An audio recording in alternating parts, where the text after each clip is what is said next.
블랙리스트 관련 재판이 열리고 있는데 오늘 출석한 사진이 공개가 됐습니다. 바로요. 김기춘 전 비서실장이 병원복, 환자복을 그대로 입고 출석했는데 이것도 굉장히 이례적입니다. 예. 평복을 옷을 갈아입는 것 자체도 어지럽고 힘들어서 저게 아마 수의인데 환자복인 것 같아요. 네, 그러니까 예. 그런 갈아입기도 힘들어서 이 환자복 상태로 지금 출석했다고 하고요. 지금 김기춘 전 비서실장이 심장 스텐트 7개를 할 정도로 굉장히 과거부터 좀 건강이 좋지 않았다. 그래서 좀 보석으로 풀어줬으면 좋겠다는 요청도 병보석 청구를 했죠. 한 상태인데요. 그런데 이제 지금 그거에 대한 지금 판단을 기다리면서 이만큼 지금 건강이 좋지 않다라는 메시지를 좀 재판부에 오늘 좀 보내는 것이 아닌가 싶습니다. 김기춘 전 비서실장이 오늘 재판부가 물어봤대요. 따로 치료를 받고 있는 게 있느냐 했더니 한번 구치소 바깥에 병원에서 검진을 받은 적이 있다고 하는데 특별한 이상은 없는데 어느 순간 이 심장이 멎을지 모른다는 불안함을 갖고 있다라고 이렇게 재판부에 호소를 했다고 하네요. 그러니까 몸이 안 좋긴 하겠죠. 고령이니까 예. 원래도 심장이 좀 안 좋았다고 하고 그런데 그러니까 그런 부분들에 대해서 재판부에 약간 선처를 구하는 측면은 남아 있을 거예요. 그러니까 왜 이제 김기춘 전 비서실장도 그렇고 조은선 전 장관도 그렇고 굳이 사복 갈아입기 굉장히 좀 수치스럽고 힘들다면서요. 그렇죠. 예. 갈아입을 때마다 신체 검사해야 되니까. 그럼에도 불구하고 사복을 항상 입었던 건 일종의 본인의 전달하고 싶은 메시지 때문에 그런 거 아니겠어요? 본인은 명예를 지키고 싶은 거. 나는 무죄야. 이걸 계속 하고 싶었을 텐데 그런 기조에서 갑자기 환자복을 입었다. 뭔가 재판부에 호소를 하고 싶은 근데 지금까지 국정농단 사안 중에서 병보석이나 보석을 신청한 사람 중에 받아들여지는 경우가 한 번도 없거든요. 없죠. 그러니까 단순히 병보석을 떠나서 어쨌든 선고를 하게 되면 어쨌든 아무리 늦어도 구속기간을 다른 죄로 해서 연장을 한다 하더라도 박근혜 전 대통령 10월 17일이 만기가 그 전에가 선고가 나니까 그때 무죄 나오면 제일 좋고 유죄가 되더라도 나는 집행유예를 나가고 싶다. 그런 건 아니겠습니까? 지금 재판부에서 그랬대요. 제가 늘 사복을 입고 나오는데 들어갈 때마다 갈아입어야 되고 기력이 없어서 바지를 입다가 쓰러져서 그냥 오늘 너무 불편해서 그냥 환자복 있는 그대로 입고 나왔다라고 전달을 했다고 합니다. 본인의 말을 그대로 믿어주는 게 맞겠지만 또 한편으로는 저걸 보면서 이런 생각은 들어요. 대기업 회장들 맨날 출석할 때마다 휠체어에 앉아오거나 마스크 쓰고 휠체어 타고 환자복 입거나 아니면 침대에 누워서 오거나 이런 경우가 많거든요. 물론 그중에 정말 아픈 분도 있겠죠. 그러나 저것이 대국민적으로 보내는 메시지는 뭐겠습니까? 내가 이렇게 힘듭니다. 정말 옷도 못 갈아입을 정도로 힘드니 제발 보석 좀 해주세요라고 국민적 정서에 호소하는 부분도 있다고 봐요. 그래서 저게 물론 제가 저분의 건강 상태를 제대로 모르기 때문에 뭐라고 얘기할 수는 없지만 그런 면도 있다는 점들을 재판부가 좀 잘 확인했으면 좋겠고요. 전문 의료인이 진찰해보면 알지 않겠습니까? 그렇죠. 그래서 그게 정말 의료인이 진찰해서 문제가 있다고 생각하면 보석도 할 수 있겠지만 그게 아니라고 하면 저거 자체가 어찌 보면 국민들한테 본인의 어떤 의사를 전달하기엔 쇼가 될 수도 있다 하는 부분도 고려할 필요는 있다는 생각이 듭니다. 네. 다음 화제 인물은 국정농단 사건에 있는 박영선 의원의 얼굴이 있네요. 살생부 그대로. 어제 이 검찰 간부들에 대한 대거 인사가 있었는데 이 문재인 정부 들어서 좌천되거나 옷을 벗은 이 검사들의 상당수가 작년 이 박영선 의원이 예언했던 명단에 들어있었다. 이런 얘기가 나왔습니다. 작년에 박영선 의원의 모습 먼저 보고 오시겠습니다. 지금 검찰 국정원에 우병우 사단이 포진해 있습니다. 자, 특별수사본부장 이영렬, 특별수사팀장 윤갑금 이미 얘기했고요. 정수봉 대검 범죄정보기획관이 우병우 수석에게 그동안에 범죄 정보를 수집한다는 이유를 가지고 모든 정보를 제공했습니다. 네, 총 12명의 리스트가 있었는데 우병우 사단 해서 12명의 리스트가 있었는데 그중에 지금 이동열 3차장과 김기동 부패범죄수사단장 빼고는 다 옷을 벗거나 지금 좌천이 됐어요. 그러니까 그 당시에 이제 박영선 의원도 이야기하기를 검찰 내부에 제보를 받아서 이야기를 한 거다라고 얘기를 했지 않습니까? 그 정도로 일종의 이제 정확하게 어떤 사단이라는 개념으로 딱 조직화된 건 아니지만 우병우 전 민정수석을 중심으로 좀 강한 친분이 있었던 그리고 이른바 정치적인 여러 가지 사건 이런 부분에서 어떤 정권과 가까운 정권에 유리한 어떤 그러한 수사를 했던 검사들이라고 나름대로 이제 내부에서 누군가 그렇게 판단을 해서 이름들을 쭉 해가지고 아마 줬던 것 같고 그 부분을 박영선 의원이 쭉 얘기를 했는데 지금 보면은 거의 2명 빼고는 전부 다 인사 좌천되고 또 일부는 옷을 벗고 나가고 이렇게 됐으니까 박영선 의원이 거의 쪽집게 아니냐 이런 얘기를 듣고 있는 것이고 지금 이제 문 대통령으로서는 어쨌건 이 검찰 개혁이라는 부분이 중요하게 내세웠던 공약 중에 하나고, 네. 이 부분을 굉장히 빠르게 추진을 해야 되겠다라는 생각에서 이제 엊그제 검사장 4명에 대한 전격 인사를 단행을 했던 것으로 보이고요. 이런 부분들은 앞으로 이제 본격화될 어떤 검찰의 인사와 제도 개혁의 그런 첫 단추를 지난번에 이제 조국 민정수석을 통해서 보여줬듯이 본격적으로 하나하나씩 이제 단행을 해나가고 있는 것 아닌가, 뭐 그렇게 보여집니다. 상당수 사람들이 우병우 전 수석과 대학 혹은 사법연수원 동기들이라고 하지 않습니까? 근데 윤곽근 대구고검장의 경우에는 우리가 그 유명한 이 우병우 전 수석의 이 8장 그렇죠. 조사 요거를 담당했던 사람 아니겠습니까? 우병우 특별수사팀장을 맡았는데 한 언론 카메라에 잡혔죠. 이렇게 팔짱 끼고 얘기를 했습니다. 예. 결국 뭔가 좀 의미심장한 예. 글을 남기고 네. 본인이 이제 물러나겠다. 뭔가 좀 조직의 탓을 하는 듯한 네. 느낌도 좀 드네요. 그러니까 어제 사의를 이 표명한 사람들이 윤곽근, 김진모, 전현준, 정점식 검사장들이잖아요. 다 검사장들인데 이 사법연수원, 법무연수원 연구위원으로 이렇게 발령이 난 건데 이게 그 자천성 인사가 확실한 거죠. 이게요. 네. 검찰은요. 우리 칼잡이라고 그러잖아요. 네. 칼을 뺏기면 다 뺏긴 거예요. 그러니까 실제로 수사권이 있어야 되거든요. 그러니까 고검으로 가는 것도 우리가 좌천이라고 보는 게 고검은 실제로 수사 안 합니다. 네. 공소 위주만 하지. 예. 항소심. 지검이 수사를 하잖아요. 그런데 이제 고검으로 가서 승진하는 케이스는 뭐냐면 첫 검사장 보직으로 이번에 윤석열 지검장은 서울중앙지검장으로 왔지만 예. 대부분 이제 고검 차장으로 가는 경우도 있거든요. 첫 번째 보직으로. 그런 경우 빼놓고는 대부분 고검 그리고 법무연수원 더 하죠. 법무연수원 연구가 뭘 연구하겠어요. 책상 앉아가지고 이렇게 연구를 하겠죠. 설마. 하긴 하는데 이렇게 얘기하면 거기 나가 있는 거 싫어해요. 하는데 내가 서울 딱 중앙지검에서 대검에서 수사 막 하고 가다가 연구위원 딱 가서 책상 가지고 논문 보고 이러고 있으면 양팔 날개 다 꺾은 네. 거 아니겠어요? 그러니까 법무연수원 연구위원은요 좌천 맞습니다. 자천이 확실하군요. 네. 그러니까 옷 벗었잖아요 내부는. 그리고 약간 특정 이 수사를 했던 사람들이 특히 좌천됐다는 얘기가 나오는데 예를 들어서 정수봉 이 부장 같은 경우는 정은혜 문건 사건 수사했잖아요. 네. 그 사건을 수사했던 사람들이 좌천이 많이 된 것 같아요.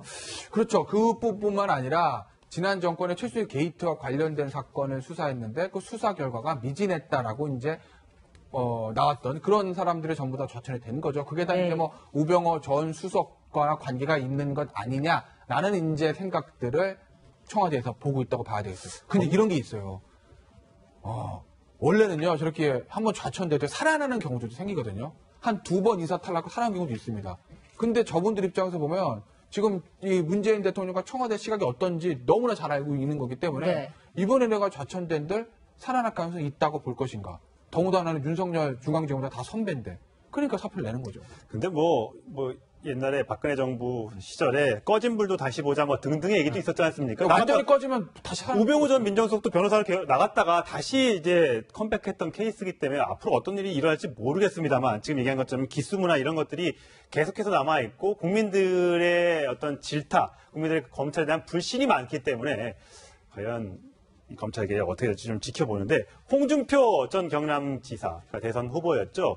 오늘 또 SNS에 역시 글을 남겼습니다. 이남희 차장님 좀 소개를 해주시죠. 그런데 이제 항상 문재인 대통령 비판하는 걸로 시작해서 혹시나 이번 인사에 대해서도 비판하지 않을까 했는데 좀 결이 다릅니다. 오히려 문재인 정권 탄생 앞에 섰던 정치검찰, 문 정권에서 수술을 당하고 있는데 자, 박근혜 정권 때 우병우 수석에 의한 친박 정권의 홍위병 노릇했던 것, 그런 검찰을 인사를 통해 수술하고 있는 거다. 그러니까 검찰도 내부적으로 혁신과 반성이 필요하다라는 취지로 전직 검찰 출신인 홍준표 전 지사가 어떤 또 검찰 내부의 또 혁신과 반성을 촉구하는 글을 올렸습니다. 본인도 네. 검사 출신이잖아요. 본인 검사 출신인 거 엄청 자랑하잖아요. 예, 그렇죠. 오래 시기 검사로. 네, 계속 그렇게 얘기하죠. 근데 예. 제가 볼 때는 저런 얘기는 박근혜 정부 시절에 본인이 조사를 받았지 않습니까? 지금 그리고 대부분 판결도 안 난 상황이에요. 그것을 염두에 두고 얘기했다고 저는 생각해요. 홍준표 전 지사 같은 경우에는 성완종 리스트에 올라와 있고 돈을 받았다는 이유로 처음에는 유죄가 나왔다가 무죄가 됐고 대부분 판결을 기다리고 있는 상황이란 말이에요.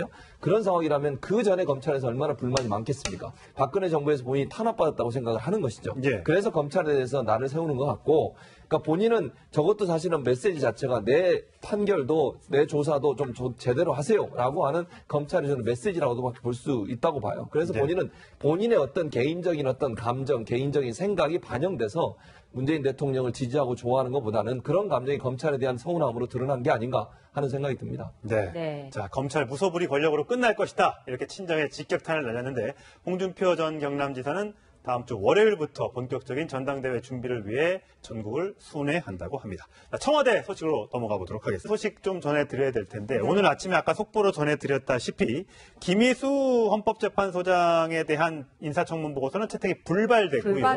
김동연 기획재정부 장관 부총리는 통과가 됐습니다. 네. 자, 문제는 강경화 후보자. 그러니까요. 어제 이제 국민의당도 강경화 후보자에 대해서는 좀 안 된다라는 입장이었는데 조금 전 청와대에서도 자, 강경화 후보자 제발 좀 통과시켜 주십시오. 채택을 해 주십시오.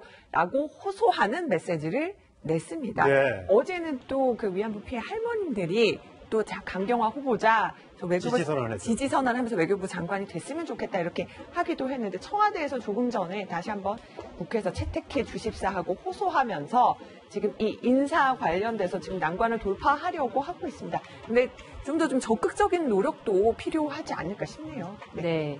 이 정우택 자유한국당 원내대표는 인사 문제를 포함한 여러 가지 문제들이 문재인 대통령 때문이다. 이런 얘기를 하기도 했습니다. 함께 들어보시겠습니다. 이 모든 문제의 근원이 문재인 대통령 자신에게 있다고 봅니다. 나만 옳고 내가 하는 것은 모든 게 정의라는 식의 오만과 독선이 불러온 참사입니다. 진정으로 국민과 소통하고 야당과 협치하려는 게 아니라 보여주기식 쇼통을 해왔기 때문입니다. 국민에겐 쇼통, 야당에겐 불통, 비판 세력에게는 먹통, 공무원에게는 호통만 하는 사통 정부라고 제가 명명한 게 근거 없는 말놀이가 아닌 것입니다. 네, 하여튼 야당, 특히 자유한국당 쪽에서는 쇼통, 먹통, 호통, 뭐 이런 등, 불통, 뭐 이런 등등을 얘기하고 있습니다. 그래서 아직 전운이 강돌고 있습니다. 인사청문회 앞으로 장관 11명을 추가로 더 임명해야 되는데 그 작업이 굉장히 더디게 진행이 되고 있습니다. 깐깐하게 검증을 하려고 하는데 참 걸리는 게 엄청 많다고 하네요, 이남희 차장. 그러니까요. 네, 가장 뭐가 제일 많이 걸렸을까요? 지금도 열심히 여러 이제 후보자들 또 청와대 참모들 일하기 위해서 검증을 하고 있는데 가장 먼저 걸리는 게 뭘까요? 제가 밑에 나와요 이미. 나오네요. 네, 논문 표절인데요.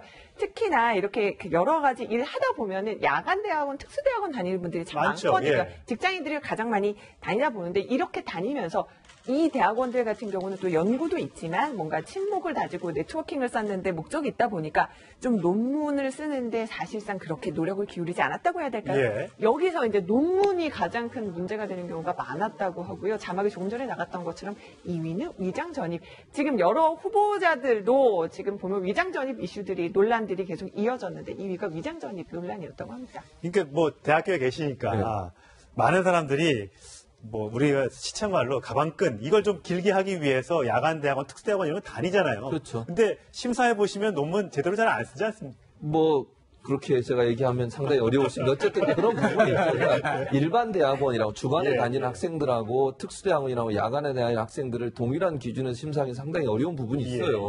그러니까 지금 언론 홍보대학원 같은 경우는 기자들이나 PD나 이런 분들이 다니거든요. 근데 그분들이 일이 많잖아요. 그래서 물론 이제 규정을 지켜야죠. 규정은 지켜야 되지만 그 퀄리티 자체가 심사할 때 보는 퀄리티 자체는 일반 대학원보다는 조금 더 낮게 보는 건 맞아요. 왜냐하면 그분들이 여러 가지 일을 하고 있기 때문에 그것까지 요구하기 상당히 어려운 부분이 있어서 그러다 보니 이제 일반 대학원이나 아니면 특수대학원 야간 대학원이나 특수대학원 다니신 분들이 너무 급하게 논문을 쓰다 보니 표절이나 아니면 다른 사람이 인용하면서 제대로 그 내용을 쓰지 않아서 표절에 걸리는 경우가 많은데 그건 아마 이제 업무가 과다하고 또 방금 말씀하신 것처럼 본인의 진급을 위해서는 학력이 필요한데 그 학력을 쌓기 위해서 밤에 대학원을 다니다 보니 그런 문제점이 발생한 것 같은데 이제 앞으로는 기준이 엄격해졌지 않습니까? 그럼요. 그래서 조금 쓰실 때 좀 조심을 하셔야 된다는 생각이 듭니다. 네. 그런가 하면 이 더불어민주당 얘기를 좀 해보면요. 추미애 대표가 장하성 청와대 정책실장을 만나면 무슨 일이 일어난다고 합니다. 무슨 일일까요? 함께 영상으로 확인해 보시겠습니다.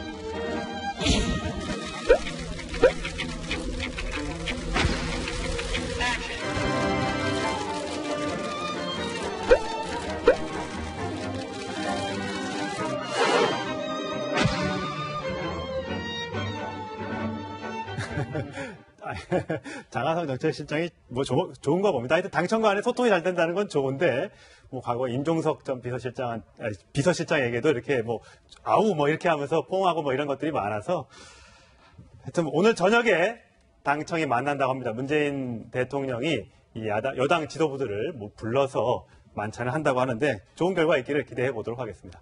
자, 오늘 얘기는 여기서 마치도록 하겠습니다. 네 분 나와주신 분 고맙습니다.